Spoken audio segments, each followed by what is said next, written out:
Okay, so first things I want to talk about, right, so particularly since we're not meeting next week, and I just want to get some of this out there, I want to talk a little bit about the paper and about the midterm exam. So we'll start with the midterm because that is simpler to discuss.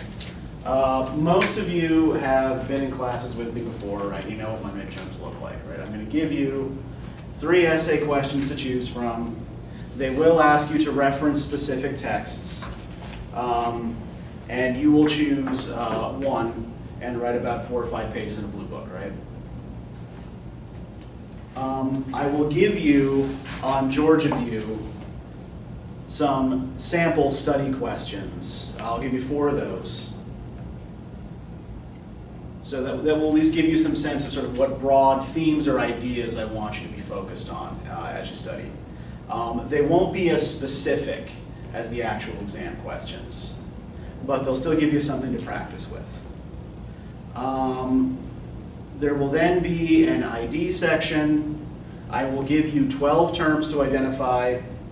They could be theoretical terms, they could be characters, they could be places, they could be basically anything that we've talked about in class, right?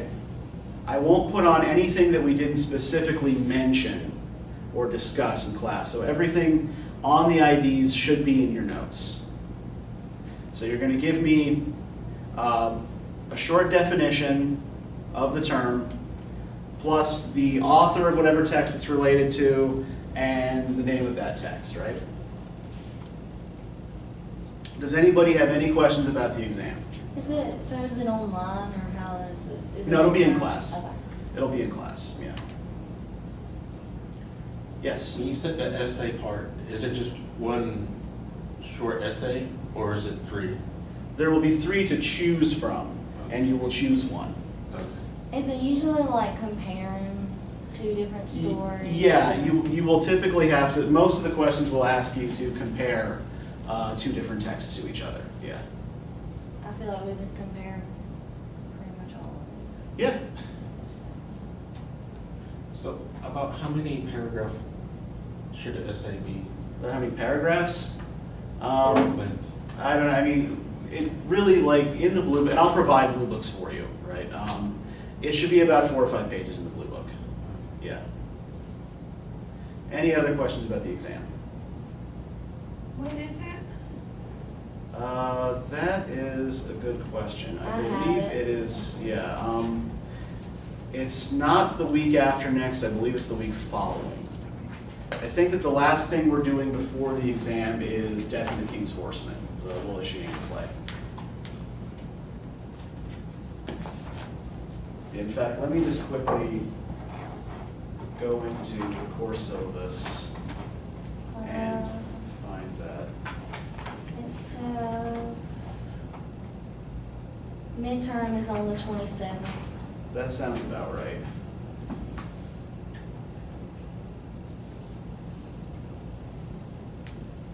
Yes, the midterm will be on the 27th, and it will cover everything up to and including Death of the King's Horseman. So everything we do before the exam could conceivably show up on the midterm. Now this also, Things Fall Apart will be the last thing you can write paper 1 about. So as far as paper 1 is concerned, if there are no other questions about the midterm? Okay. Essentially, all I want you to do is write a coherent, well-argued argument in 1,000 to 1,500 words. So again, this will be about 4 or 5 pages, double-spaced, right? Your topic should attempt to answer some kind of so what question, like a why does this matter, why should I care about this question?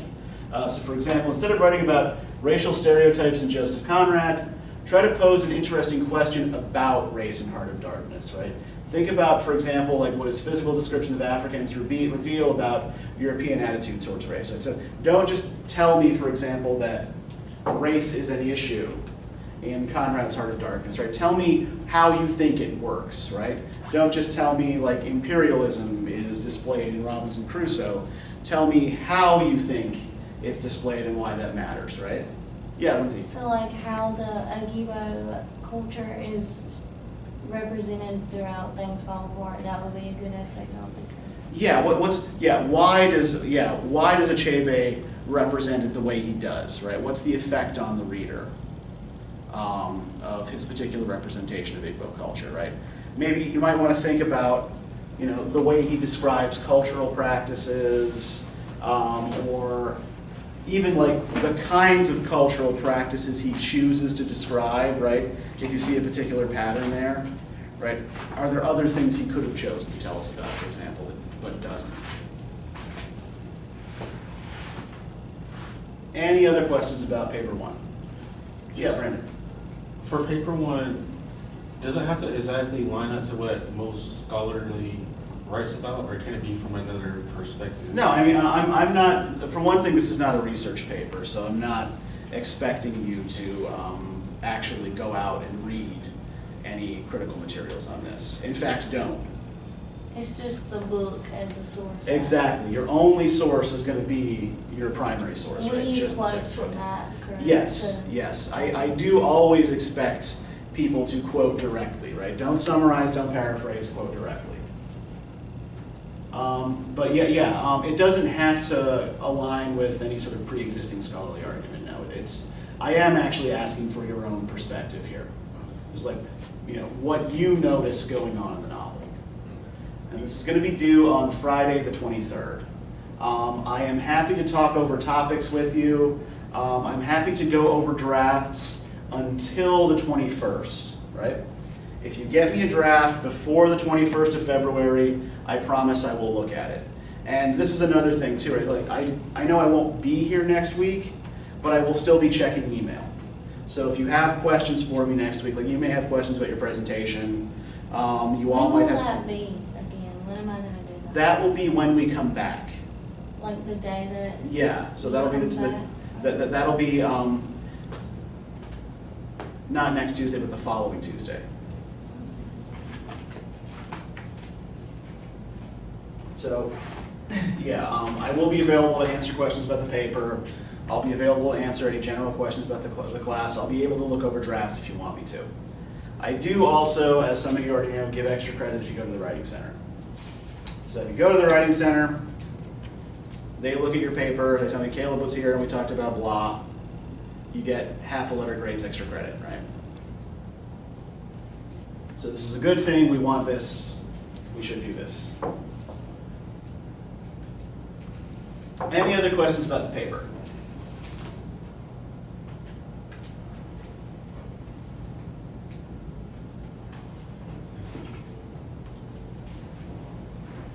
Okay. If you think of any, do feel free to contact me and ask. Okay. So I'm just going to leave this Yeats poem up here for a minute, for reasons that will become clear in a moment.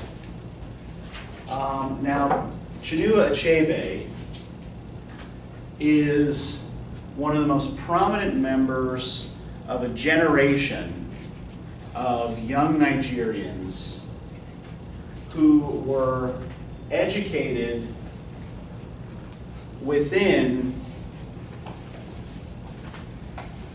a system that was an imitation of, it was set up in imitation of the British educational system, right?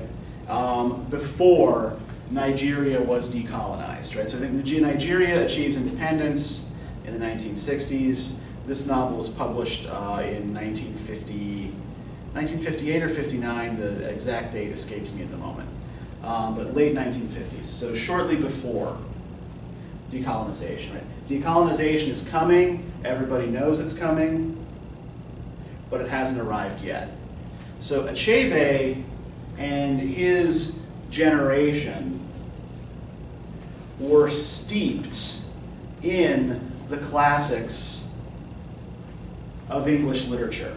And because of when they were attending school, right, they were, in the 1940s and the 1950s,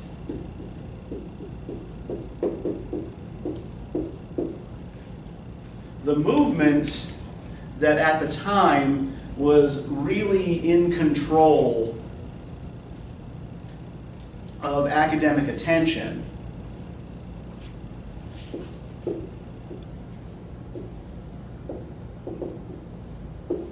was modernism. So, in his classes at the University of Ibadan, Achebe would have been reading W.B. Yeats, he would have been reading Virginia Woolf, he would have been reading James Joyce, he would have been reading Ezra Pound, right? He would have been reading sort of the great American and British modernists. And one of the reasons why the texts that we describe as post-colonial are so frequently taught in the British and American university systems is that they offer us these familiar reference points. They're often sort of written against or sort of written back to European sources. Now, I point this out in the case of Things Fall Apart because our very title is a reference to a line in the W.B. Yeats poem, The Second Coming. And the content of the novel is in a couple of ways that I'll describe in a moment, very, very Yeatsian. That doesn't mean that it's full of Irish mythology and pseudo-mystical bullshit, but, well, actually it is a little bit more than you might think. So let's look at the Second Coming, right? First published 1919, right? Turning and turning in the widening gyre, the falcon cannot hear the falconer. Things fall apart, the center cannot hold. Mere anarchy is loosed upon the world. The blood-dimmed tide is loosed, and everywhere the ceremony of innocence is drowned. The best lack all conviction, while the worst are full of passionate intensity. Surely some revelation is at hand. Surely the second coming is at hand. The second coming. Hardly are those words out, when a vast image out of Spiritus Mundi troubles my sight. Somewhere in the sands of the desert. Crap, I printed that out twice. All right, never mind. A shape with lion body and the head of a man. A gaze, blank and pitiless as the sun, is moving its slow thighs, while all about it reel shadows of the indignant desert birds. The darkness drops again. But now I know that 20 centuries of stony sleep were vexed to nightmare by a rocking cradle. And what rough beast, its hour come round at last, slouches towards Bethlehem to be born? So, I'm guessing that to most of you, this is pretty obscure, right? It doesn't really seem to make a whole hell of a lot of sense. And in order to understand what's going on in this poem, you have to know something about Yeats's bizarre, batshit nuts philosophical system. And let me say, like, that Yeats pretty much invents this system himself. No one else ever believed in it, and it's questionable whether Yeats himself actually believed it, right? But these gyres that he refers to in the first line are constantly spinning cones going in opposite directions. And these cones move history along. One of the cones he labels objective. The other he labels subjective. When the objective gyre is dominant, we have a historical period that is dominated by conformity, by restrictive social codes, and by individual passivity. In a subjective age, on the other hand,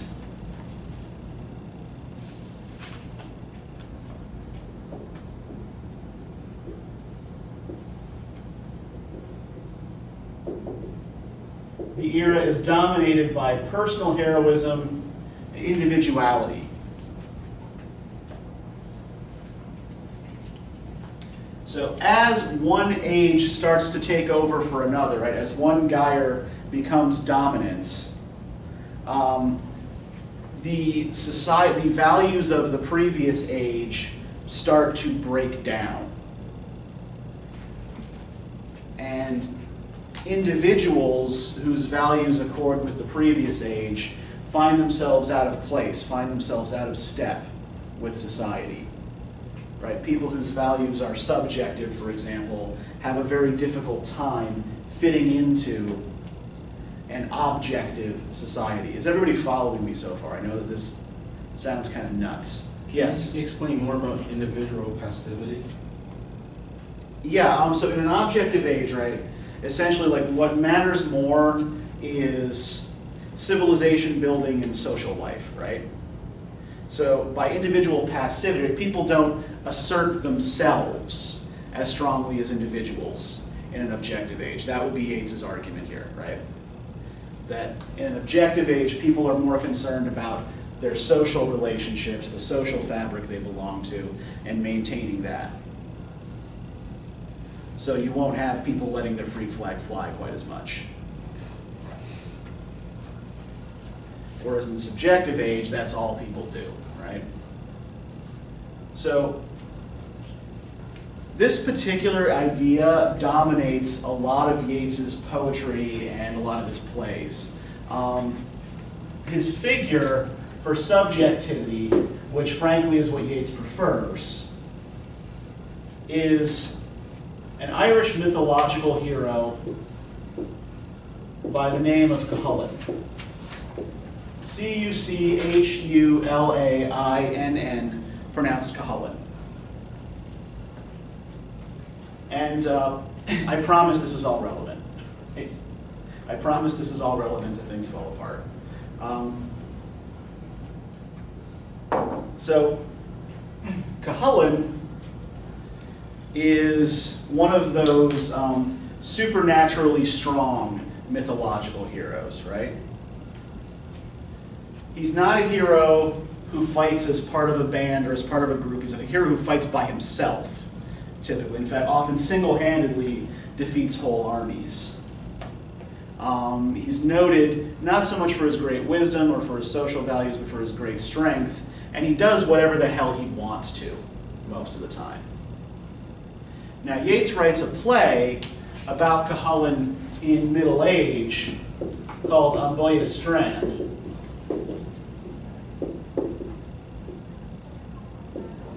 Which is based on a myth in the Irish mythological cycle known as the Ulster cycle. Cuchulainn is running up and down Ireland, doing his own, doing his own will, right, a power unto himself. And the king of Ulster in the north of Ireland, a guy named Conor, it wants to rein Cuchulainn in and make him take an oath and promise to serve him. Cuchulainn initially refuses to do so. Then this kid shows up from Scotland who bears a striking resemblance to Cuchulainn. They sort of recognize bits of themselves in each other. And then are brought to enmity by Conor, by the king, right, the guy who was enforcing social order. They fight. Cuchulainn kills the young man, recognizes a gold ring on the young man's finger that indicates that this was his previously unknown son. Goes mad with grief and is redirected by Conor's druids, right, to wade out into the sea and fight against the waves until he's exhausted. So can we see some plot resemblances here between this play and things fall apart. Yeah, particularly, in the Ikemefuna situation, right? That here we have a boy who calls Okonkwo father, and grows up, actually, spends 3 years in Okonkwo's house. And why does Okonkwo, even though he admires this boy and thinks of him as more of a son than his own biological son, why does Okonkwo participate in Ikemefuna's killing? In fact, striking the killing blow himself. He doesn't want to appear weak. Yeah, social pressure, right? He does not wish to appear weak in front of the others.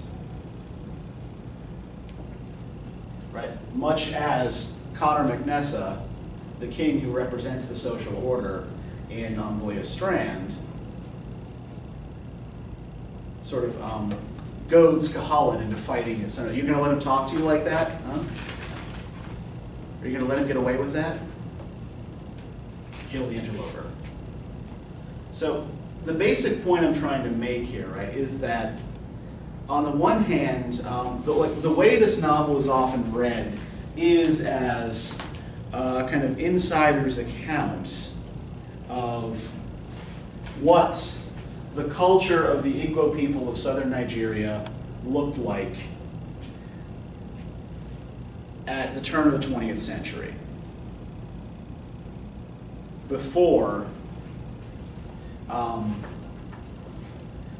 missionaries started showing up en masse, right? Before Nigeria was really fully integrated into the British Empire, right? So these are people who have had no encounters, no direct encounters with white people. In fact, what's the only white person they've ever seen? Did anybody pick this up? Lepers? Yeah.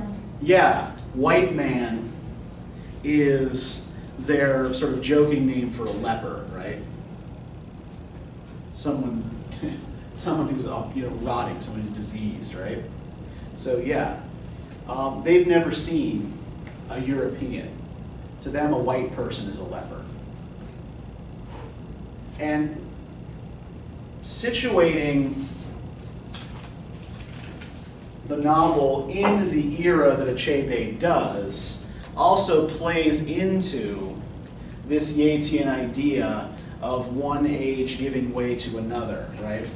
And the values of the previous age becoming irrelevant in the new age. We'll see the relevance of this, I think, perhaps a little bit more in parts 2 and 3 of the novel that we'll look at when we come back.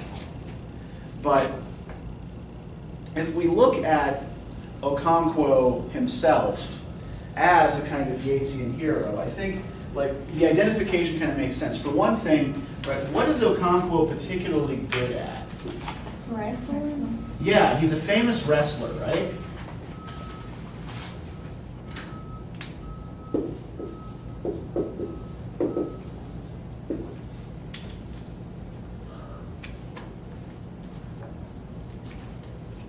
What kind of hero did you say? Yeatsian. Yeatsian. Y-E-A-T-S-I-A-N.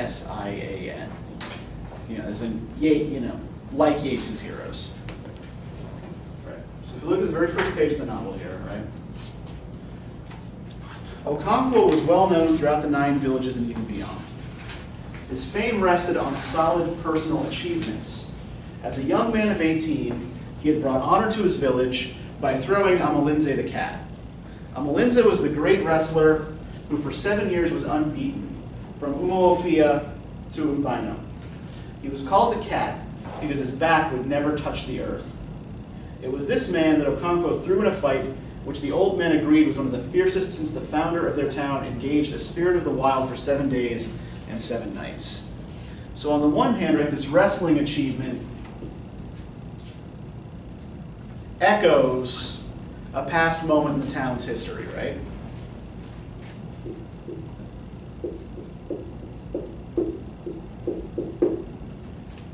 Right. Yeats believed that historical events tended to repeat themselves, right? So, for example, he talks about the rocking cradle, the rough beast slouching toward Bethlehem to be born here, right? He's talking about like a new age beginning largely the same way the Christian era did. Right? Historical events happening over again in a new form. So Okonkwo and his own wrestling prowess harkens back to that particular event, right, in which the founder engaged the spirit of the wild. But I think there's also something important about Okonkwo's character that's revealed in his prowess as a wrestler, right? What does wrestling involve? Strength. Strength, right? Great physical strength and agility, right? You got to be strong, you got to be quick. Kind of like anger. Yeah, He's it's known for being pretty angry. yeah. He is he does not believe in showing any tender emotions, Except right? anger, yeah. Yeah, tender emotions are a sign of weakness. Anger is okay to express. And stern, like Yeah, firm. stern and firm, right? And you prove yourself as a wrestler through conflict, right? You prove yourself through struggle.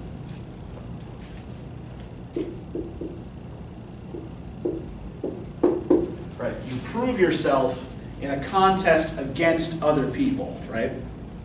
You prove yourself the stronger. This is how he's beaten Amalinze the cat. Now, how does this compare to Okonkwo's father?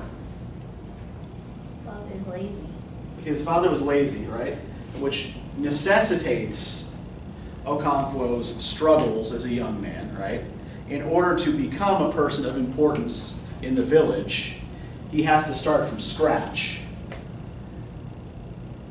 And he sort of shows this same kind of strength and resilience in, planting his first yam crops, and building his own barn because his father doesn't leave him one, in making his own reputation, right? But what else was his father, what was his father good at? Yeah, his father was a musician, right? His father played the flute. And I think it would probably be worth it to look at the difference here, the difference in the way these two pursuits are represented, right? If we look on page 4 here, right? He was very good on his flute, and his happiest moments were the 2 or 3 moons after the harvest, when the village musicians brought down their instruments hung above the fireplace. Unoka would play with them, his face beaming with blessedness and peace. Sometimes another village would ask Unoka's band they're dancing in Whoohooo to come and stay with them and teach them their tunes. They would go to such hosts for as long as 3 or 4 markets, making music and feasting. Unoka loved the good fare and the good fellowship, and he loved this season of the year when the rains had stopped and the sun rose every morning with dazzling beauty. So, how is Unoka's favorite pursuit different from his son's? Gentle. It's gentle, yeah, it's not violent. In fact, we're told that Unoka is a coward. Right? That Unoka has no interest in fighting, he faints at the sight of blood, right? He doesn't, he won't go to battle. What else is different about music? Like, if we're looking like wrestling, right? What's the relationship between the participants? They're against each other. Yeah, it's conflict, right? The other guy is your opponent. You have to beat him. When you're making music, you're working together. Exactly, yeah. Music is cooperative.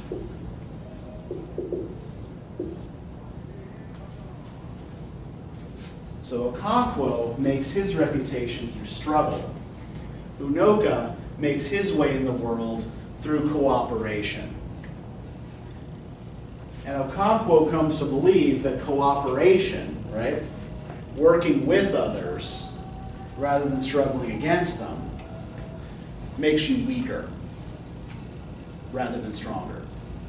Right? Struggle makes you stronger. Do any of you guys know that, just because, West African wrestling is actually really culturally important, I think it would probably be worth it to give you an example of what this looks like. So let me just, a couple of minutes here. Like this is sort of what one of Okonkwo's wrestling matches would have looked like to the spectators right now. You know, they wouldn't be wearing soccer shorts, but otherwise.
The others will often carry him off and sing praise songs and things of that nature. And there's usually a lot of build-up before these events as well. You know, people will carry portraits of famous wrestlers who are competing in the streets before the competition. It's a big deal.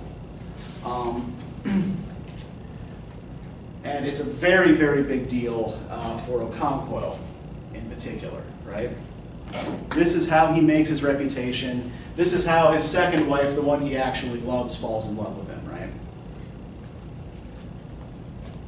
Okay, so, yeah, for now. Yes, I'm sure. Let me just freaking fill in. All right, so, do you guys have any questions about this? Yeah, Lindsay. I have a couple from the book that I wrote down. Just about terms that Yeah, sure. And practices. Okay. Sorry. That's okay. It's actually good that we should talk about this stuff just so it makes sense to everybody. Okay, so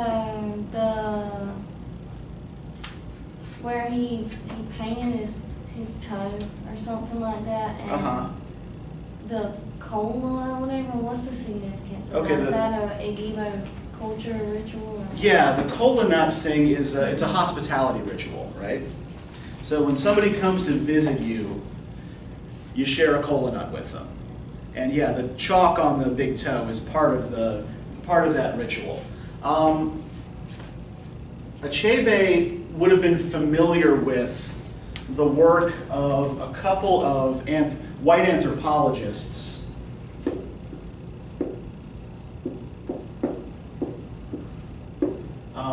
whose names escape me at the moment, and I didn't bring my notes, but I will bring them next time. But anyway, with these guys, they were writing in the 30s, And they explained in precise detail a number of Igbo cultural practices.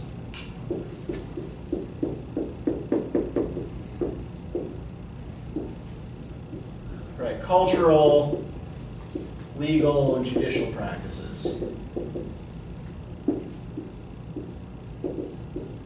Is that something that you emailed me about? I think you emailed me. I emailed you, well, the book that I emailed you about is actually written by a Nigerian scholar. So this is someone who was grew up on the inside of that culture writing about it, as Achebe would have as well, right?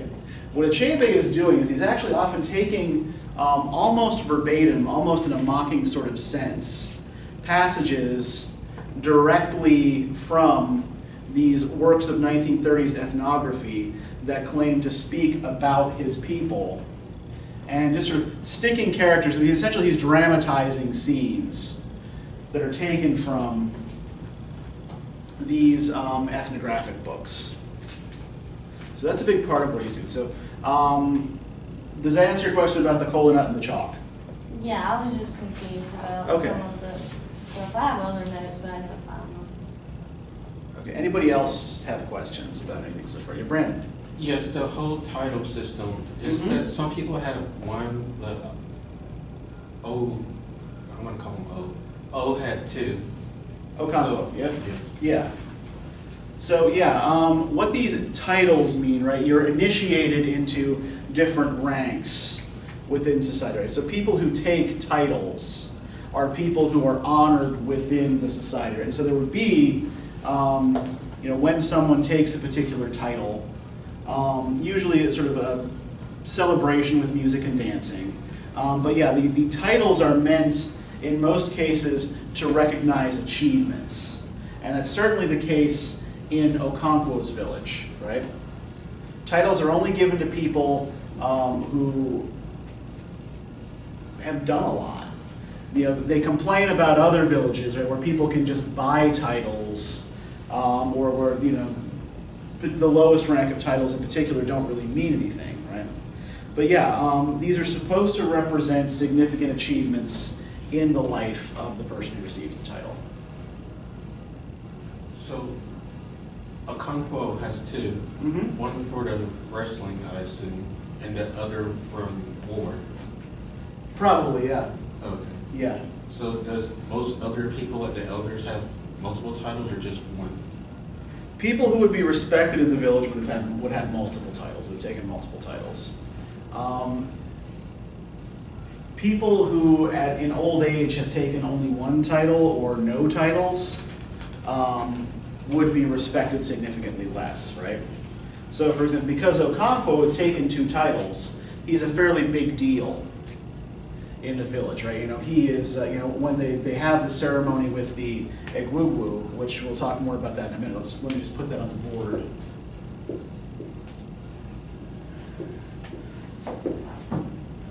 So I remember to talk about this. Yes. He is one of the people dressed up as an ancestor spirit, right? This is not a privilege that would go to someone who had not taken titles, right? It's not a privilege that would go to someone who was not important in the village.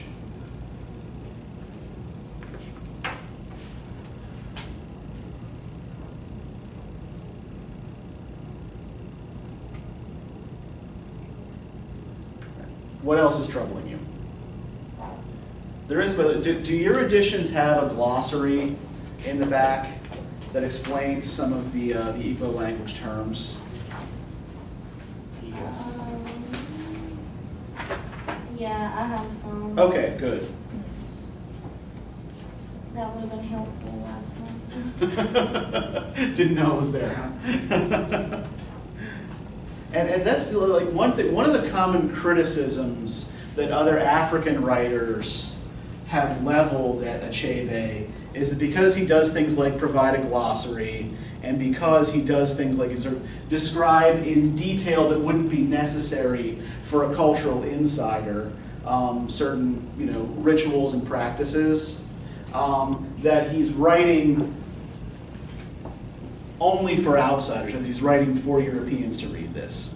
But I think that, yeah, the flip side of this coin is that he was also making fun of these anthropologists by dramatizing their scenes. So is a lot of this culture based on like spiritual ancestors and stuff? Like they praise gods or like people that are dead, or? Yeah, the basis of religion would be ancestor worship.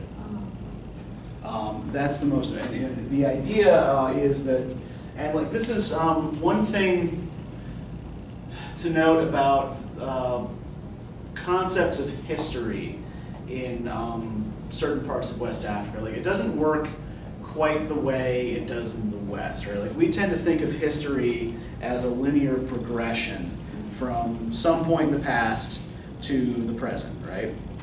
That this thing happened, and then this thing, and then this thing, and then this thing, and then this thing, right? And anything that happened before this point, right, is past and is done. And what matters is the present and future, right?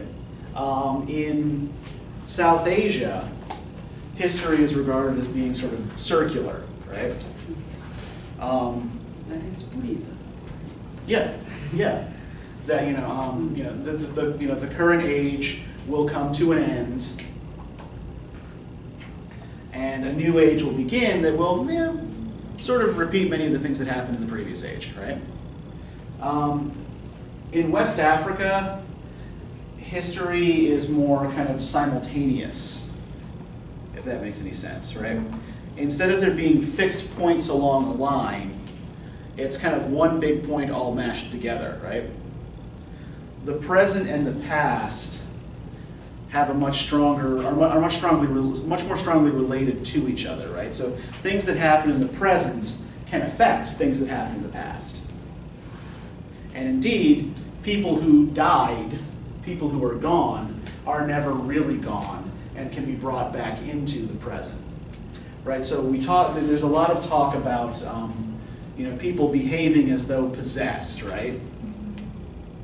And yeah, frequently that's what's happening to either when the woman Chielo shows up in her role as the priestess of Agbala and takes Izima back to her cave. What was that about?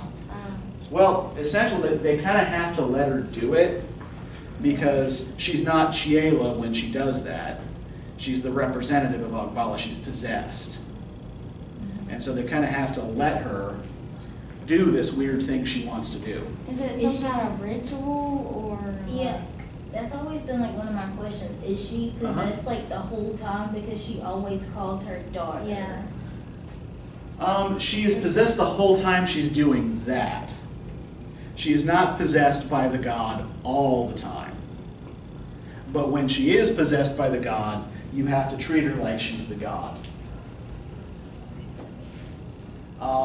Similar sort of thing with the Whoohooo ceremony, right? Yeah. If we look, let's see if I can find that.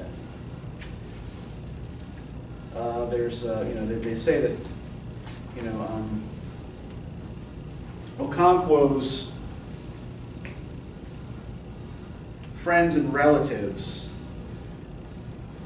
recognize him physically, but they can't say anything about it, right? Because when he's dressed in the outfit, when he's possessed by the ancestor spirit,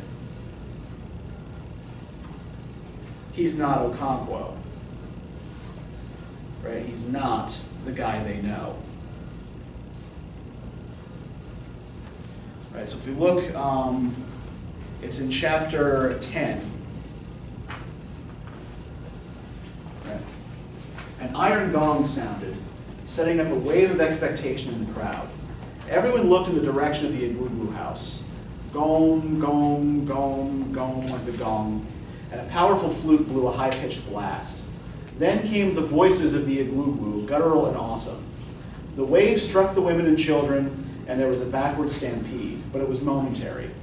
They were already far enough where they stood, and there was room for running away if any of the Whoohooo should go towards them. The drums sounded again and the flute blew. The Whoohooo house was now a pandemonium of quavering voices. Aruoyim de de deib. filled the air as the spirits of the ancestors, just emerged from the earth, greeted themselves in their esoteric language. The Whoohooo house into which they emerged faced the forest, away from the crowd, who saw only its back with the many-colored patterns and drawings done by specially chosen women at regular intervals. These women never saw the inside of the hut. No woman ever did. So that's actually one thing that's important, right? We've probably noticed that space is gendered in this particular society, right? There are male spaces and there are female spaces, right? Okonkwo's hut in his compound is what everybody has to walk through to get to the women's huts in the back of the compound. And each wife has her own hut. So this space where the Whoohooo or some of the ancestors are summoned, right, is also a male space. Women are only allowed on the outside of it. And it's also important that it faces the forest, right? What do we know about the forest and the attitudes these people have towards the forest? It's like a sacred, yet not really welcome place. It's like where people go to die. It's kind of a... Yeah, well, it's not where everyone goes to die, right? Where sick people... Where, yes, sick people whose sicknesses offend the earth goddess, right? That's where they're taken to die. People who can't die in the village because it would curse the village, right? That's why, I can't say his name, Okonkwo, yeah. His father had to go because Yes. he... Yes, Unoka's particular sickness would have cursed the village if he died in it. Now, the other thing that's important about the fact that this hut is facing the forest is that the way an Igbo village would be set up, so you got your forest here, you got your village in here. I'm trying to not make these look like Smurf huts. And in between forest and village would be sort of what's represented by this dotted line here, would be both your garbage dump and your burial area. Right? This would be where people who died in the village of causes that were not shameful would be buried. So this is why it's important that the hut is facing into the forest, right? It's actually facing that burial ground there to commune with the dead ancestors. So to give you some sense of what Whoohooo are and what this looks like, I'm not sure if there's anything like that. And why does this not stick when it's supposed to? And are you waking up? You are good.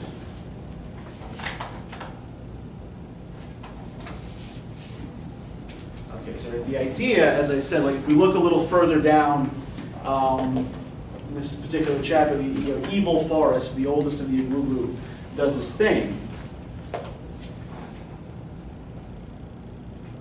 Okonkwo's wives, and perhaps other women as well, might have noticed that the second Whoohooo had the springy walk of Okonkwo.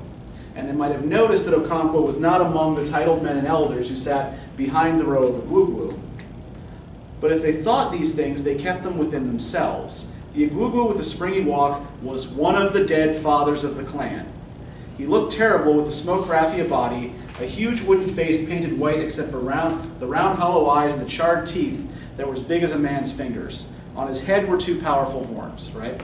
So, yeah, they recognize that the guy under the suit is Okonkwo, but when he's in the suit, he's not Okonkwo. When he is in the suit, right, he's not their husband, he's not their father, he's not their neighbor. He is the ancestor spirit. All right, so this is what an Whoohooo ritual looks like. So we got this guy dressed in, a costume made mostly like wicker and raffia.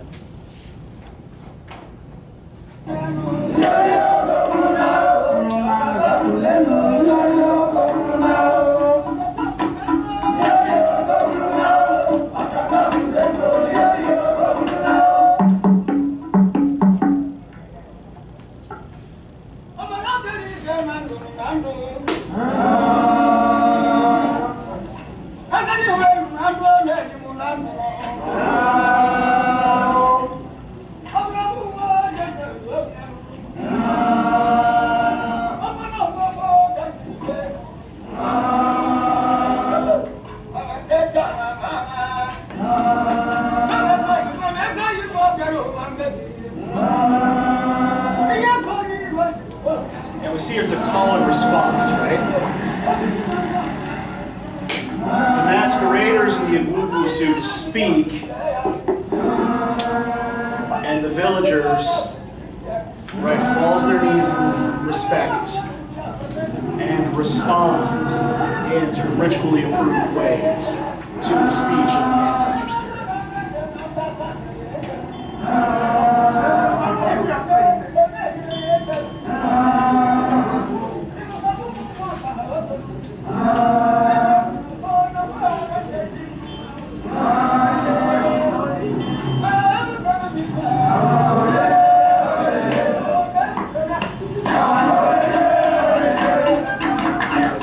Some sense of what this looks like now, right? This particular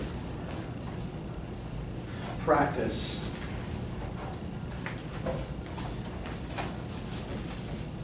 Appears to be. If we look at the case that the Whoohooo here asked to decide, right? What is it that they're intervening in here? Who have been brought before the Whoohooo?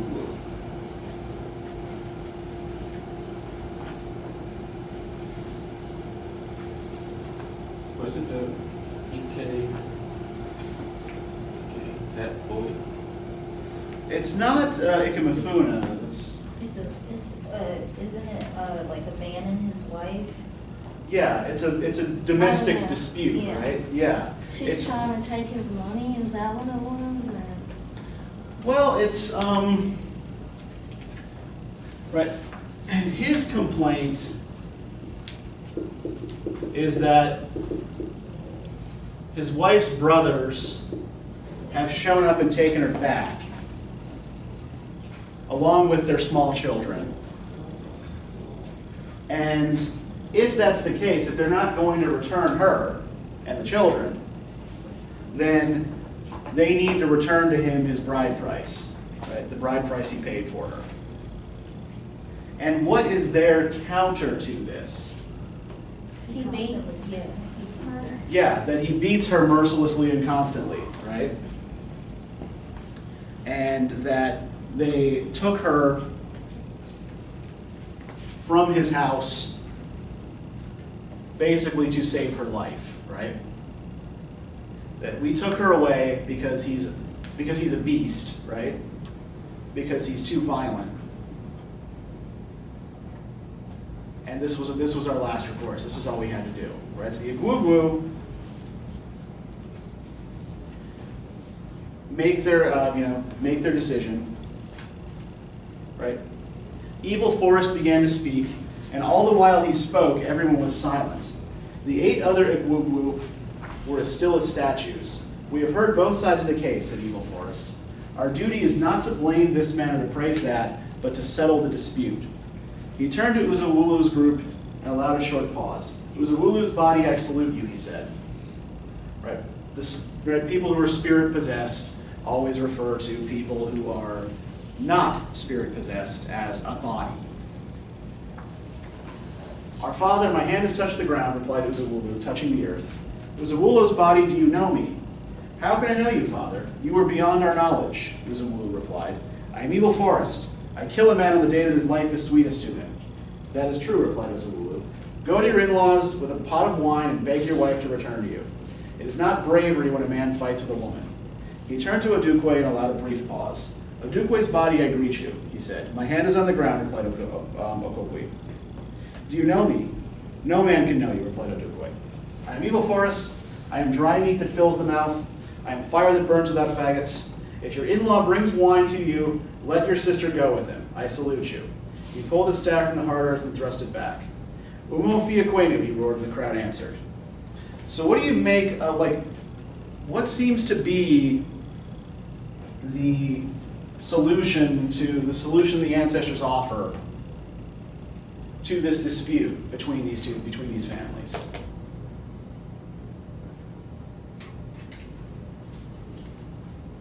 I think admit you were wrong, say sorry and take them. Yeah, apologize, Right. make them an offering like you're supposed to, right?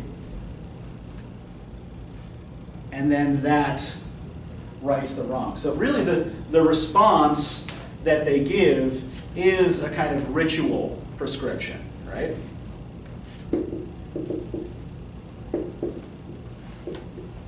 Right? There is a way that these things are supposed to be done, right?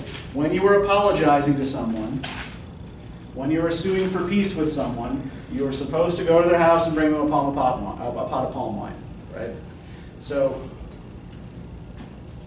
Whoohooo, do that. Do the thing you're frickin' supposed to do, and everything will be okay. I don't know why such a trifle should come before the Whoohooo, said one elder to another. Don't you know what kind of a man Whoohooo is? He will not listen to any other decision, replied the other. As they spoke, two other groups of people had replaced the first before the Whoohooo, and a great land case began. So, it sounds like the great land case is probably more important than this domestic dispute, right? Why do you think Achebe gives us the domestic dispute between Whoohooo and his wife and her brothers, rather than the probably more important and perhaps even more interesting land case?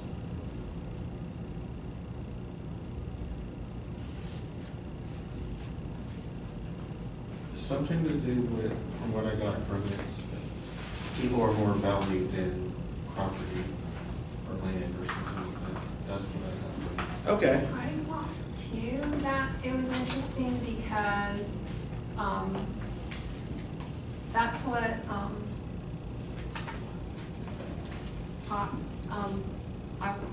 he like beats his wife. He like, that's his way of being, showing Yeah. his masculinity and his strength is Yeah. by, and that's the only way that he shows emotion is Anger, it's anger. violence, yeah. But I think it also, to go off that, it's a way to show how important the role of the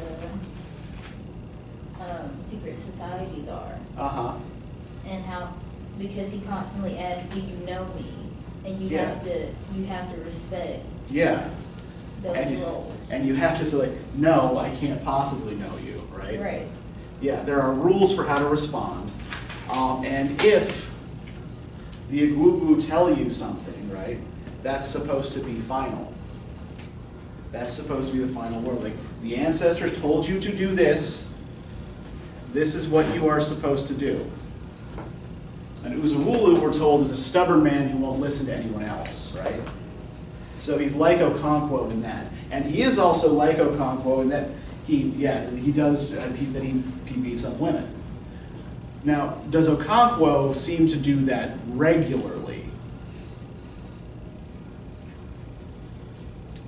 Does Okonkwo seem to be someone who beats his wives as regularly as Whoohooo apparently does?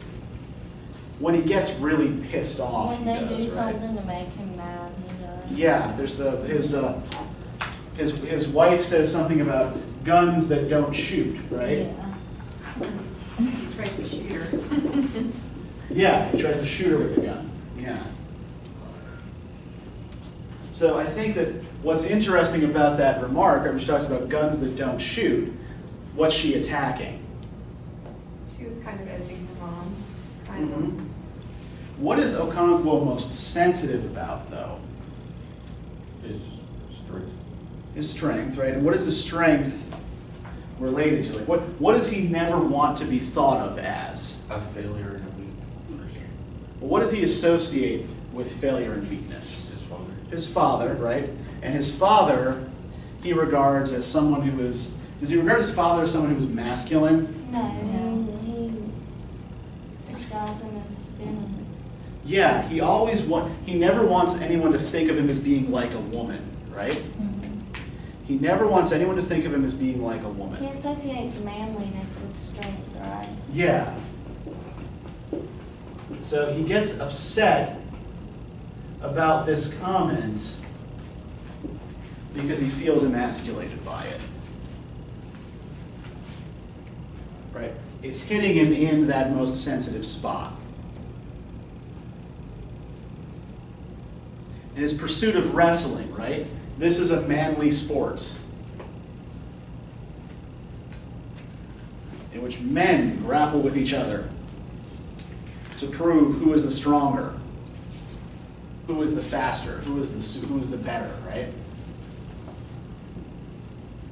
He is obsessed with growing yams rather than other crops, because yams are, given how difficult they are, he calls it the king of crops, right? They're a man's crop. He associates the yam with masculinity, right? So he's obsessed with demonstrating that he is a man, unlike his father,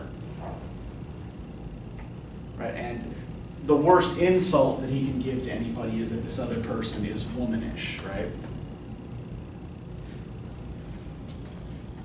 And if we look at the scene in which he kills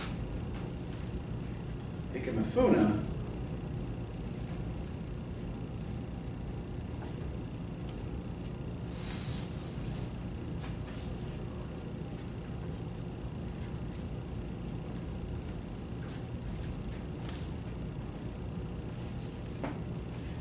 when they're going off on the journey to kill the boy, right? At the beginning of their journey, the men of Umuofia talked and laughed about the locusts, about their women, and about some effeminate men who would refuse to come with them, right? So he has to go along because he doesn't want to be thought or called effeminate. Right? As the man who cleared his throat drew up and raised his machete, Okonkwo looked away. He heard the blow. The pot fell and broke in the sand. He heard Ikemefuna cry, "My father, they have killed me," as he ran towards him. Dazed with fear, Okonkwo drew his machete and cut him down. He was afraid of being thought weak, right? He's not afraid of the boy running at him. What he's afraid of is what the others will say. He is afraid the others will think him weak if he does not participate, right? Despite the fact that the respected elder has already come to him and told him, like, don't have any part in this, right? This is unnatural for you. The gods don't want you doing this. This boy calls you father, right? The rest of us have to do it. You should stay out of it. And I think this is another way in which this little domestic dispute involving Uzawulu and his wife is relevant, right? Because the only voice that this stubborn guy will listen to is the voice of the ancestors, right? But does Okonkwo, even though he portrays one of the ancestors in these rituals, does Okonkwo listen to anybody? Okonkwo is, there's a pattern, which if you look back through the novel and see, like, there's a pattern of Okonkwo always disobeying rulings against him, from the gods or from the ancestor spirits or what have you, right? He doesn't care about breaking these taboos if they're inconvenient to him. So I think that is one thing to think about as you finish this up. We are about done, so I have some reading questions for you for next time. Right, so we'll be reading parts 2 and 3 over the next week.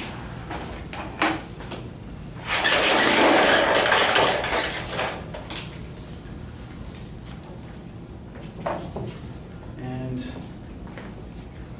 it's dead. Great. Come on.